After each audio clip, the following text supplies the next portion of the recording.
శక్తికి ప్రతిరూపమైన అమ్మవారి రూపాలు అనేకం.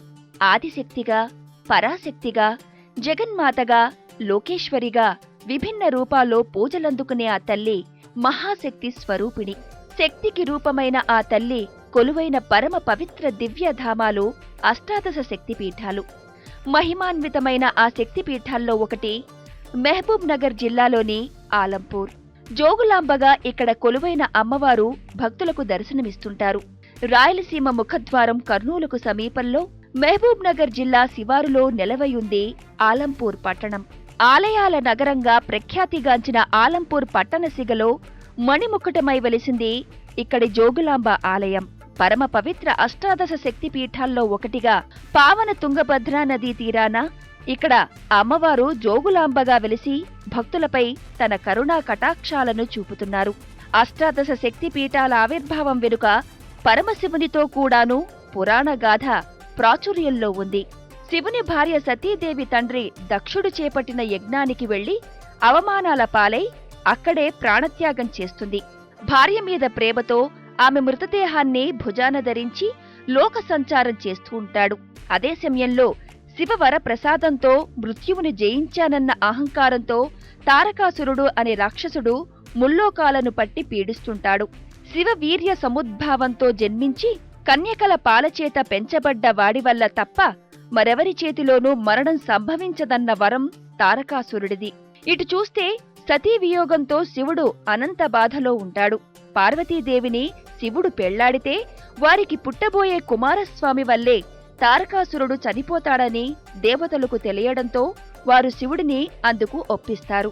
కాని మొదటి వివాహబంధం నుంచి శివుడు విముక్తి కావాల్సి ఉంటుందని పరాశక్తి చెబుతుంది. దీంతో విష్ణుమూర్తి తన విష్ణు చక్రంతో సతీదేవి మృతదేహాన్ని ఖండిస్తాడు.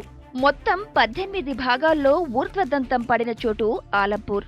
ఇక్కడే అమ్మవారు జోగులాంబగా అవతరించారు. పరమ పావనమైన ఆలంపూర్ క్షేత్రంలో జోగులాంబ అమ్మవారు పీఠాసన రూపంలో మహా తేజోవంతమై దర్శనమిస్తారు.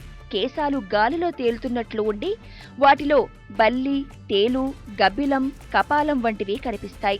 ఎవరి ఇంట్లో అయినా జీవకళ తగ్గితే అక్కడ బల్లుల సంఖ్య పెరుగుతుందని, ఆ కళ మరింత క్షీణిస్తే అక్కడికి తేళ్లు చేరుతాయని దీని సారాంశం. ఆ తర్వాత దశ అక్కడికి గబ్బిలాలు చేరడం. ఆ జీవకళ మరింత క్షీణిస్తే ఆ ఇంట్లో మరణం సంభవిస్తుందని చెప్పడానికి అమ్మవారి తలలో ఉన్న కపాలం ఓ ఉదాహరణ అని ఐతిహ్యం. ఇంట్లో జరిగే శుభాశుభాలకు అమ్మవారి ప్రతిరూపమని, అందుకే జోగులాంబ అమ్మవారిని గృహచండీగా పేర్కొనడం అనాదిగా వస్తోంది.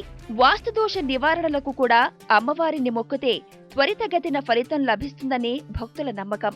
ఆలంపూర్ జోగులాంబ ఆలయ దర్శనం భక్తులకు మరుపురాని ఆధ్యాత్మిక అనుభూతిని మిగులుస్తుంది. ఆలయ పురాతన నిర్మాణ శైలి భక్తులను కట్టిపడేస్తుంది. క్రీస్తు శకం 6వ శతాబ్దంలో ఈ ఆలయాన్ని చాళుక్యరాజులు నిర్మించారు. అత్యద్భుతమైన గోపురాలు, వాటిపై ఉన్న శిల్పకళ, స్తంభాలు అప్పటి నిర్మాణ శైలికి సజీవ సాక్ష్యంగా ఉన్నాయి. 14వ శతాబ్దంలో బహమనీ సుల్తాన్ ఈ ఆలయంపై దాడి చేసి ధ్వంసం చేశారు. అయితే ఈ దాడిలో ఆలయం దెబ్బతిన్నా జోగులాంబ అమ్మవారు ఆమె శక్తి రూపాలైన చండీ ముండీలను సమీపంలోని బాలబ్రహ్మేశ్వర స్వామి ఆలయంలో దాచిపెట్టారు. అప్పట్నుంచి 2005 వరకు అమ్మవారు ఇదే ఆలయంలో కొలువై పూజలందుకున్నారు. 2005లో కొత్త ఆలయాన్ని నిర్మించి అమ్మవారిని పునః ప్రతిష్ఠించారు.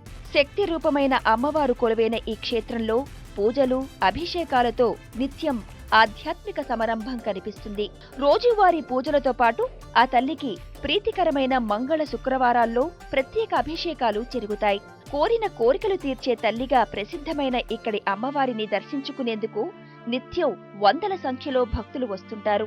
సంతాన సమస్యలు, అనారోగ్య సమస్యలు ఉన్నవారి పాలిట జోగులాంబ ఆపద్బాంధవ పాత్ర పోషిస్తోంది. హైదరాబాద్ నుంచి కర్నూలు వెళ్లే బస్సులన్నీ ఆలంపూర్ మీదుగానే వెళతాయి. కర్నూలుకు కేవలం 12 కిలోమీటర్ల దూరంలోనే ఈ ఆలయం ఉంది. రాష్ట్రంలోని అన్ని ప్రధాన పట్టణాల నుంచి కర్నూలుకు బస్సు సౌకర్యం ఉంది.